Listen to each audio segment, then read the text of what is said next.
Public meeting. This is our first public meeting for the Stewart Avenue project between 72nd Avenue and 48th Avenue in the town of Stettin and the city of Wausau.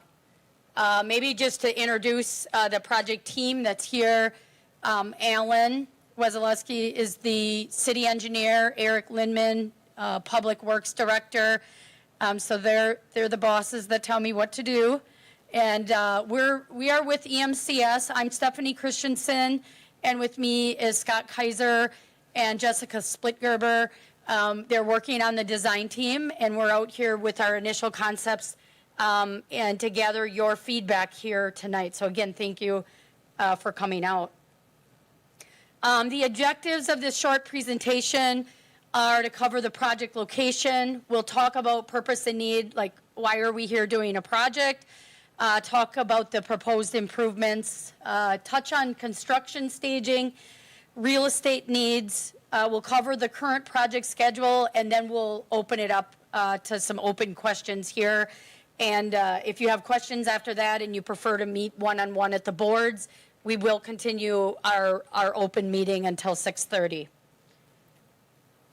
Many of you have already looked at the map, so you're well aware the project extends from 72nd Avenue on the west to 48th Avenue on the east. I know the map is a little fuzzy, so I will move forward with that. Obviously, Stewart Avenue, many of you either own businesses, own property, or you live in that area. You understand that it's a very important route serving not only residents or businesses that physically live along Stewart Avenue, but also it's a very important connection out to the west side of Wausau, out to the town of Stettin, and everything that's going out in there as we see the continuing land use changes and residential as well as commercial. So, when we look for project needs, the city's objective is really to ensure that we can continue to effectively maintain our roadways and safely maintain our roadways. So with this particular project, the city applied for federal funding through a DOT process, the local roads program. I think, Alan, you were awarded that in early 2020. And really, there's a lot of project needs out there. As you all know, the pavement has met its match. It's met the end of its service life. We looked back in some old plans, and really there aren't any. So if you all know, in the 1930s is when Highway 29 came through in this particular area. This carried Highway 29 traffic prior to that. So imagine how old the pavement is underneath that. So say early 1900s, lots of cracking, lots of rutting, lots of deterioration. So really the pavement is the driver for the project. But whenever we do a project, we also assess other needs along the project. So as many of you commented and you observed, folks are walking along the shoulders or they're biking, along the travel lanes. So there really are no accommodations in the roadway for pedestrian users that may be coming from all the residential areas, for those folks, biking for recreation or even out to work. We also have sewer and water facilities that run through most of the project. There are some gaps. Those are in a deteriorated state or time for a refresh. So when we redo the pavements, it's time to look at what's under the pavement as well. And then also in the mid-90s, the traffic signal equipment out at 72nd Avenue was installed. Oh, that's, going on 30 years. That's really outdated equipment, and it's time for us to do something to bring those signals into this era. So maybe just to touch briefly on the proposed improvements, we're looking at a full pavement reconstruction with 12-foot travel lanes and 6-foot shoulders. So if you assess what's out there today, we have 12-foot travel lanes and we have 6-foot shoulders, but they just happen to be gravel and not paved. So overall, the roadway is going to be very similar in width. To address drainage throughout the project, we are looking at installing curb and gutter and storm sewer. But some of the roadside ditches, especially west of 56, we may maintain those in order to facilitate treatment of the storm water. As we work with the DNR, we're required to look at not only the quantity of the stormwater, but the quality of the stormwater. And then near 48th, looking at possibly doing some stormwater retention, in order to treat the stormwater. We'll also be looking at reconstruction of any deteriorated municipal utilities, so the sewer and the water. But also, and I've talked with a few of you tonight, it includes some extension of the sanitary. There's a gap in the middle of the project as well as the water, so that we have full continuity throughout the project, and can make those connections with the municipal sewer and water system. And then, like I mentioned, we'd be looking at replacing the traffic signals at 72nd Avenue. Part of that, we will also look at, how is that operating with traffic? Are we seeing backups, or are we functioning fine with the current layout? And we just need to upgrade the traffic signals. So we'll be assessing that further as part of the project. So maybe just to touch a bit on the bike and pedestrian accommodations. I know a number of you had asked about that. So with the proposed roadway, we would accommodate any on-street bicycle riders. So no matter what the option is, we're not widening the roadway, but we would pave the shoulders so that bikers could use the roadway. We have a lot of those folks that like to use the MPO bike system, and we would accommodate them within the paved shoulder. We would also look at painting an edge line and including the bicycle markings. You see those, all over the Wausau area. Those help delineate for the bikers, hey, this is my space. And then we also want to look at how we can make accommodations for pedestrians throughout the project. So we're really looking at, you can see in the proposal, trying to accommodate that along the north side of the project. We think that makes sense because that's really where the development is. When you talk about residential areas coming down to Stewart and maybe using that as a connection east and west, most of those folks are coming from the north because the freeway's to the south.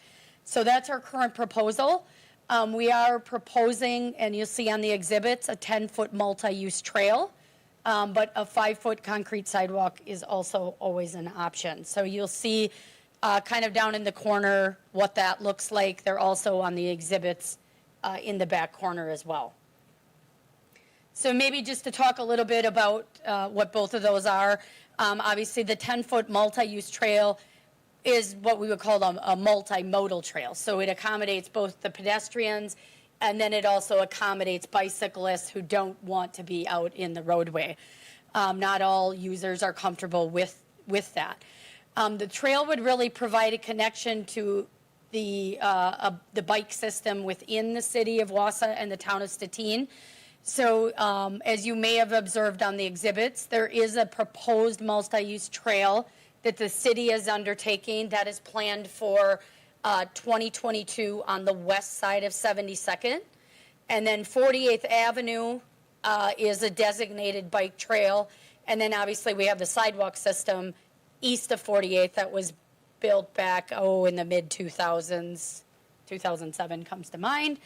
And so that would provide a connection to all of that existing system. If we did a 5-foot sidewalk instead, that would accommodate only pedestrians. We don't, ideally, bike riders shouldn't be using the sidewalk, and they should be using the roadways. So we really are looking for public input on that. If you support the trail or you support the sidewalk or you have opinions about one versus the other, we would ask you to give us those opinions either in the comment form or feel free to email me or Alan. I know a few of you asked about the maintenance, so we wanted to touch on the maintenance issue. So obviously we have a cross-jurisdictional project here. We're in the city of Wausau as well as the town of Stettin. So we need to work together to develop the project. When we talk about right-of-way and things like that, while the city is the project sponsor, we need to work together with the town. So we have met with the town and talked positively about the project and are in support. The city of Wausau has sidewalk maintenance ordinances, right? If you live in the city, it's your responsibility to clear snow from from a public sidewalk. The town of Stettin, being a township and not having sidewalk facilities, I believe is correct, they currently have nothing in their ordinances that would dictate that property owners need to clean sidewalks or paths or things like that. So really, any maintenance of whatever we elect to do as part of the project, the maintenance of that is being worked out, whether that would be taken care of by one or both of the municipalities or the property owners. That's something we're going to continue to dialogue as we go throughout the project development process. Just to touch a bit on construction staging, obviously when we build a project, safety, mobility, keeping everybody moving is high priority. You know, we understand the commercial and the residential needs in this area. And, you know, we've got the freeway on the south, so we got to keep people moving through. We are going to be, as part of the design process, developing a staged construction plan.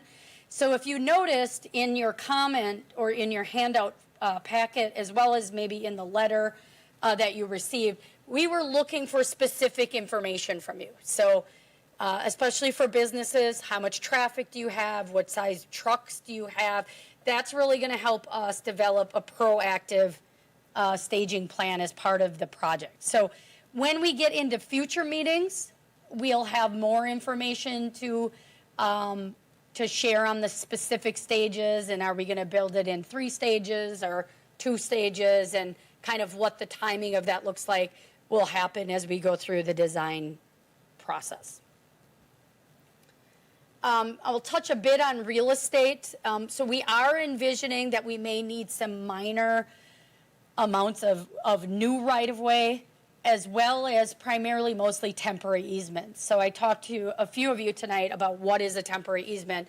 It really allows us to blend the slopes, connect in your driveway to the new roadway, maybe make utility service connections where we're renewing, say, sanitary, connecting back into the lateral in each of those areas. So those preliminary needs are shown on the maps here tonight.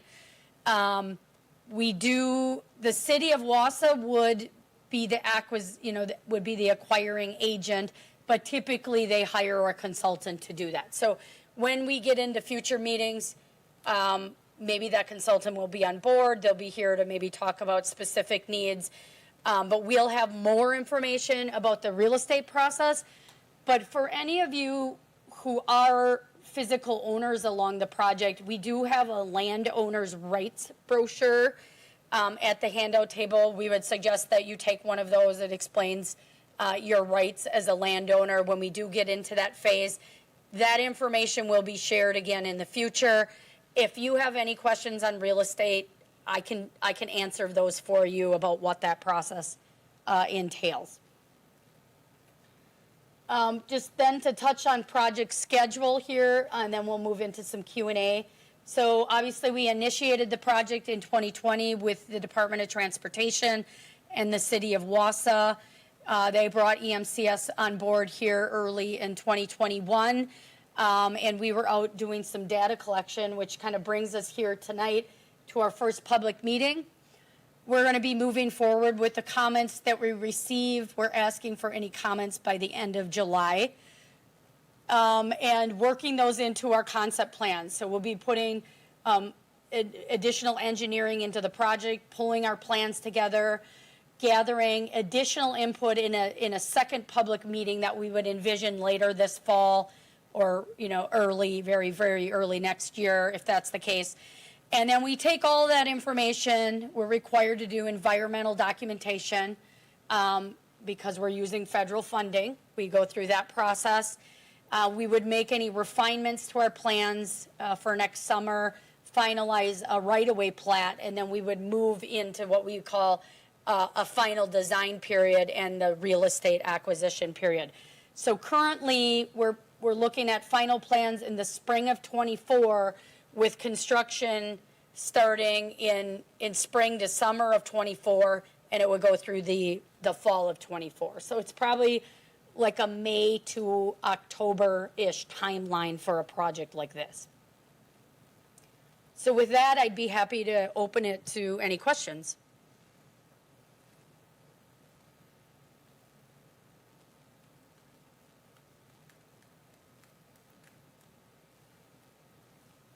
How much of this is covered by the grant money? So the question was, how much of the project is covered by the grant money? So we don't have a final detailed estimate on the project yet, but I believe, Alan, the city was awarded about 2.5, 2.3 million is the number. Which was supposed to be about 70%. Yeah. That's just the roadway cost. So 70% of the roadway, but then the city utilities will be additional costs, and that's always at 100% municipal cost. The DOT doesn't cover those costs. So we'll have better cost estimates, but I'm going to say at least half of it.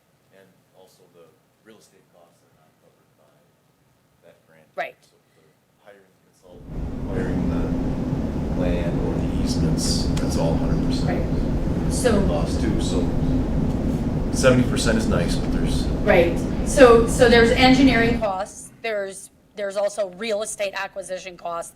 Those costs are all by the city. So maybe when it's all said and done, it's 50%.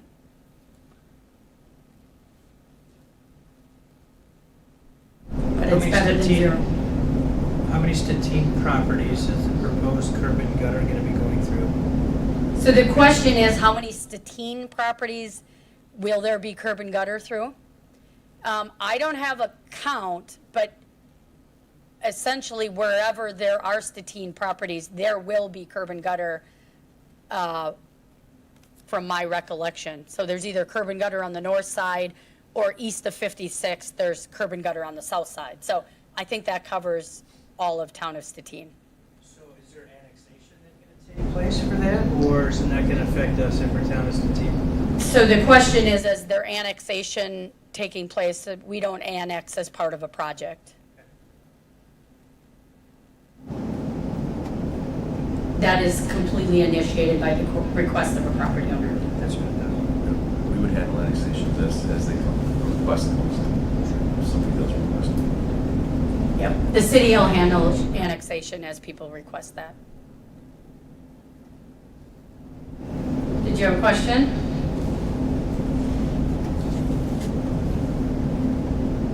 So west of 56th Avenue, curb and gutter, did I just made a comment? Does it mean, did I hear you say curb and gutter be on the north side but not the south side? So the question is, around 56th Avenue, will the curb and gutter be on the north side and not the south side, or which sides? So the curb and gutter is planned along the north side on the entire project, and the curb and gutter on the south side is just west of 56th down to 48th is the current proposal. So I think right about where you are, your property, it goes back to a ditch section. There's no curb and gutter, but we can look at that on the map. So just west of 56, there's a house there. So just west of 56, all the way to 48th on the south side.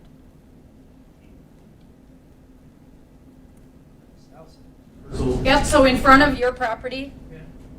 there's curb and gutter planned. To get the roadway to drain.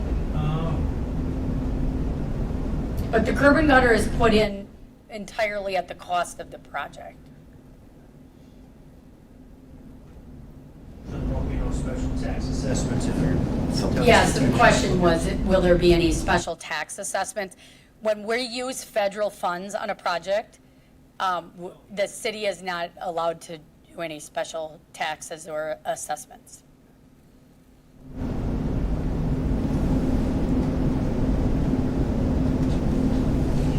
No thoughts of extending the 4-lane anywhere to the west? Are there Just- thoughts of extending the 4-lane to the west? The answer is no. When we look at the traffic we have, I don't have the exact numbers off the top of my head, but I think it's 3,000 up to 5,000 cars a day, give or take, in this segment. You really need to be at a 15 to 20,000 cars a day to trigger that 4-lane. So we definitely don't warrant that for a long time, unless something completely changes. But based based on land uses, projected land uses, we would not envision the need for 4 lanes here.